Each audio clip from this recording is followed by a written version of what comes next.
이것도 지혜로운 자들의 말씀이라. 재판할 때에 낯을 보아주는 것이 옳지 못하니라. 악인에게 내가 옳다 하는 자는 백성에게 저주를 받을 것이요 국민에게 미움을 받으려니와 오직 그를 견책하는 자는 기쁨을 얻을 것이요 또 좋은 복을 받으리라. 적당한 말로 대답함은 입맞춤과 같으니라. 내 일을 밖에서 다스리며 너를 위하여 밭에서 준비하고 그 후에 내 집을 세울지니라. 너는 까닭 없이 내 이웃을 쳐서 증인이 되지 말며 내 입술로 속이지 말지니라. 너는 그가 내게 행함같이 나도 그에게 행하여 그가 행한 대로 그 사람에게 갚겠다 말하지 말지니라. 내가 게으른 자의 밭과 지혜 없는 자의 포도원을 지나며 본즉 가시덤불이 그 전부에 퍼졌으며 그 지면이 거친 풀로 덮였고 돌담이 무너져 있기로 내가 보고 생각이 깊었고 내가 보고 훈계를 받았노라. 내가 좀 더 자자, 좀 더 졸자, 손을 모으고 좀 더 누워있자 하니 내 빈궁이 강도같이 오며 내 곤핍이 군사같이 이르리라. 오늘 이 잠언 24장 23절 이하의 말씀은 특별히 여호와를 경외하는 지혜를 갖고 우리가 어떻게 믿음의 공동체를 함께 건강하게 잘 세워갈 수 있느냐 하는 문제를 다루고 있습니다. 우리가 지혜가 있으면 우리 개인의 삶도 잘 세워야 되지만 이와 더불어 공동체를 어떻게 세울 것인가. 여기서 이제 공동체라는 건 하나님의 언약 공동체를 가리키죠. 하나님의 언약 공동체를 어떻게 세워갈 수 있을까. 이게 아주 중요한 문제가 됩니다. 결국 공동체를 잘 세울 때 우리 개개인의 영혼도 살아나고 또 우리 개개인이 잘 살려면 믿음의 공동체가 든든한 뒷받침을 해줘야 함께 더불어 같이 하나님의 뜻을 이루어갈 수 있습니다. 자, 23절에 보면 이것도 지혜로운 자들의 말씀이라 하면서 재판할 때에 낯을 보아주는 것이 옳지 못하니라 그러죠. 자, 이것은 공동체 안에 공정과 정의의 문제입니다. 자, 재판을 하려고 할 때 그 사람의 얼굴을 이렇게 보고 특별한 혜택을 주거나 특별히 봐주는 것. 자, 이게 좋을 것 같지만 절대 그렇지 않다는 것이죠. 특별히 악인에게 24절에 악인에게 잘못했는데 검사는 줄줄이 받는데 하나도 잘못한 사람이 없습니다. 그거 안 된다는 거죠. 내가 옳다. 결국은 백성에게 저주를 받을 것이요. 백성들의 원성과 원망을 견뎌내지 못하게 됩니다. 또 국민에게 미움을 받고 악인에게 옳다. 여러분 그 당시에 옳다 하는 건 재판장이 아니었습니다. 지금은 이제 사법부와 또 이제 정치, 입법과 행정부가 다 분리되어 있습니다만 그 당시에는 왕이 곧 심판자였죠. 그러니까 왕권이 제대로 서지 못하고 허물어지고 금이 가게 하려면 내가 아는 사람을 봐줘라 이런 말입니다. 옳다. 악인인데요. 뭐가 옳습니까? 하나도 옳지 않죠. 그런 사람들은 백성에게 저주를 받고 국민에게 미움을 받지만 그러나 법에 따라 그를 견책하는 자 25절 견책하는 자는 기쁨을 얻을 것이요 또 좋은 복을 받으리라. 예, 여러분 견책하는데 뭐 기분이 좋겠습니까? 그러나 공동체 전체는 공의를 만족시키고 여러분 사람에게 있는 열망 중에 아주 강렬한 열망 중에 하나가 공의에 대한 열망입니다. 정의가 바로 실현되는 것에 대한 열망.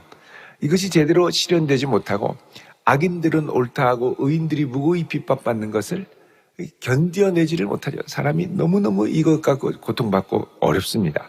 하나님이 그래서 사랑의 하나님이기도 하지만 공의의 하나님이기도 하시죠. 그래서 우리도 믿음의 공동체를 세워갈 때 서로 사랑하지만 그렇다고 팔이 안으로 굽는다고 공의와 정의를 훼손하면서까지 사랑하는 건 건강한 사랑이 아니라는 것입니다. 그래서 공의와 정의 안에 사랑하는, 그러니까 진리 안에 사랑해야죠. 자, 그렇게 하면 기쁨을 얻고 또 좋은 복을 받으리라 그러죠. 여러분, 복 주시는 분은 하나님이십니다. 성경에. 그러니까 다른 말로 하면 이 하나님의 성품을 따라 공의와 정의를 바로 시행하는 자에게는 은밀히 보시는 하나님께서 복을 주신다는 겁니다. 그래서 공동체를 하나님의 원칙으로 돌보는 것, 또 공의와 정의로 돌보는 것이 믿음의 언약 공동체를 세워갈 때 얼마나 중요한지 모릅니다. 그래서 믿음의 언약 공동체 안에 공의롭게, 또 우리도 이 공의와 정의를 받아들일 수 있는 용기가 있을 때 성숙한 지체가 되죠. 어떤 분은 가끔씩 교회에서 이것저것 이제 이야기를 할 때가 있는데, 이게 교회의 원칙, 또 지금 이런 상황에서는 좀 이런저런 부분들을 우리가 좀 조심해야 됩니다. 그럼 그렇군요 하는 분들이 있는데, 어떠냐고, 다 그렇게 한다고 그렇게 하면은 아주 이제 어려워지는 거죠. 그래서 여러분, 이게 다 그렇게 한다고 할 게 아니라 교회일수록 가능한 공의 안에, 정의 안에 이런 일들을 지혜롭게, 또 그러면 또 왜 이렇게 교회가 딱딱하냐고, 상처받았다고, 너무한다고, 마음도 몰라진다고 이러면 참 곤란합니다. 그럼 마음이 약해지면 그럼 그냥 하시라고. 그러면 이제 그 다음엔 또 여기저기서 원망과 이게 왜 저기만 저렇게 하냐, 이제 분명히 이게 또 나오죠. 그래서 여러분, 이게 공의 안에 공동체가 건강하게 세워져 가려면 공의 안에 함께 같이 성장해 갈 수 있어야 합니다. 자, 26절에 보면 적당한 말로 대답함은 입맞춤과 같으니라 이렇게 되어 있습니다. 여기 적당하다라는 말, 이게 나코아흐라고 하는 말인데, 나코아흐 그러면 직선으로 뻗어 있다 이런 뜻입니다. 올바르다라는 거죠. 그래서 이 적당한 말을 다른 번역, 특히 이제 영어 성경에 보면 honest answer 이렇게 되어 있습니다. honest answer. 그러니까 정직한 대답이죠. 올곧은 대답. 올곧은 말로 대답하는 것은 입맞춤과 같으니라. 입 맞춘다라는 건 친밀한 표현이죠. 다른 말로 하면 공의가 살아있을 때 친밀함도 살아있을 수 있습니다. 물론 공의롭게 정직하게 얘기를 하면 상처가 되고 어떤 분들은 또 이제 아프고 섭섭하기도 하죠. 그러나 이게 공동체를 시기와 질투와 불공정과 이런 것으로 뒤범벅되지 않고 공의 안에 서로를 가까이 할 수 있는 원칙과 같은 것이 될 수 있다는 겁니다. 그래서 이제 공동체 안에서 서로를 향하여 정직하게 올곧게 처신하고 대답하는 것, 이게 사실은 중요한 문제라는 겁니다. 특별히 교회가 교회됨을 지키려면 이 올곧음, 정직한 대답이 사실은 필요합니다. 중요합니다. 그냥 우리끼리인데 어때? 그러니까는 이게 이제 한 끗 차이죠. 우리끼리라고 해서 편법과 불법을 마구 일삼는 것이 아니라 우리끼리니까 더욱더 서로 간에 하나님의 공의와 정의를 잘 지켜가도록 하자라는 겁니다. 예수님께서도 마태복음 5장 37절에 보면 너희 대답을 옳다, 옳다, 아니다, 아니다 하라 그러죠.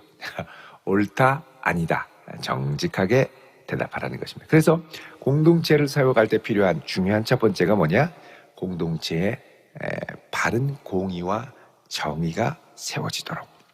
이게 공동체를 결국은 건강하게 하고, 이게 원칙이 아닐 경우에는 사실 참 마음이 어렵습니다만 그래도 잘 이야기를 해드려야죠. 이게 정직하게, 겸손하지만 정직하게 이야기하는 것, 이게 공동체를 장기적으로는 더욱 신뢰하고 친밀하게 하는 중요한 역할을 한다는 것입니다. 두 번째는요, 공동체를 우리가 세워갈 때 우리 자신의 삶을 어떻게 세워가느냐라는 겁니다. 여기 27절 같이 읽어보겠습니다. 시작. 내 일을 밖에서 다스리며 너를 위하여 밭에서 준비하고 그 후에 내 집을 세울지니라. 아멘. 자, 이게 이제 표현이 조금 이제 어렵습니다만, 자, 여기 내 일을 밖에서 다스리며라고 할 때 이 밖이라는 말, 이제 이 밭을 말합니다. 밖에서 일하는 밭, 농지, 일터죠. outside. 그러니까 밖에 있는 일터에서 너의 일을 다스리고, 다른 말로 하면 내가 바깥 일을 최선을 다해서 다 하고 준비한 후에 너를 위하여 밭에서 준비하고, 이게 이제 바깥일, 밭기 밭으로 여기서 또 번역이 됩니다. 그래서 너의 일을 바깥 일터에서 밭에서 잘 준비하고 너를 위해서 밭에서 바깥 일을 잘 준비하고, 다른 말로 하면 너의 생을 세워가는 생업, 중요한 일들을 잘 그 일터에서 감당을 하고, 그리고 나서 너의 집을 세울지니라, 이렇게 얘기를 합니다. 자, 이게 우리의 삶의 현장과 우리의 집을 세우는 관계를 이야기를 하죠. 여러분, 우리의 집을 세우기 위해서 바깥일, 밭일, 이 밭이라는 건 하나님이 이스라엘 백성들에게는 약속의 유업으로 주신 땅에서 일하는 거죠. 그리고 그 땅에는 하나님의 복이 담겨 있기 때문에 수고하고 애를 쓰며 하나님의 복으로 많은 수출을 거두고 하나님의 은혜를 경험하는 자리입니다. 다른 말로 하면 우리의 삶에서 하나님의 나라와 역사를 경험하는 중요한 현장이 바깥, 우리에게 허락하신 삶의 일터라는 것이죠. 그렇게 할 때 우리의 집을 세우고 우리의 삶의 현장을 건강하게 세워갈 수 있다라는 말씀입니다. 우리 집이 건강하게 세워지기 위해서는 바깥 우리에게 맡겨진 삶의 일터를 이제 저버리거나 게을리하거나 탈현세적으로 자꾸 도망가거나 그렇게 하지 말아야 한다는 겁니다. 여러분, 이단들에 빠지면 이제 자꾸 이 유튜브나 이런 게 막 빠지다 보면 이제 어떤 마음을 부추기고 일으키냐 하면 탈현세적인 마음을 부추깁니다. 다 버려라. 지금 이제 주님 얼마 안 있으면 오시는데 왜 지금 이러고 있느냐? 지금이 직장 다닐 때냐? 지금이 학교 다닐 때냐? 다 버리고 가라. 그러니까 일을 바깥에서 세워야 되는데 저버리는 거죠. 그러면 이 삶의 균형이 무너지게 되고 내 삶이 잘 세워질 것 같지만 절대 그렇지 않다라는 겁니다. 갈수록, 그러니까는 이 선교라는 것도 그렇습니다. 선교도 그렇고 우리에게 있는 삶의 현장도 그렇고, 선교는 우리의 삶의 현장, 그러니까는 이 나라와 문화권을 벗어난 타문화권 그리고 타 지역에 가서 복음을 증거하는 거죠. 우리도 보통 복음을 증거한다면 뭐 이제 다 놓고 삶의 현지로 가는 생각들을 많이 합니다. 근데 요즘에는 이게 코로나로 인하여 여러 나라에서 문을 닫으면서 미셔너리 고 홈, 그래서 선교사님들을 다 이제 돌려보내고 추방하려는 움직임들이 꽤 많이 일어나고 있습니다.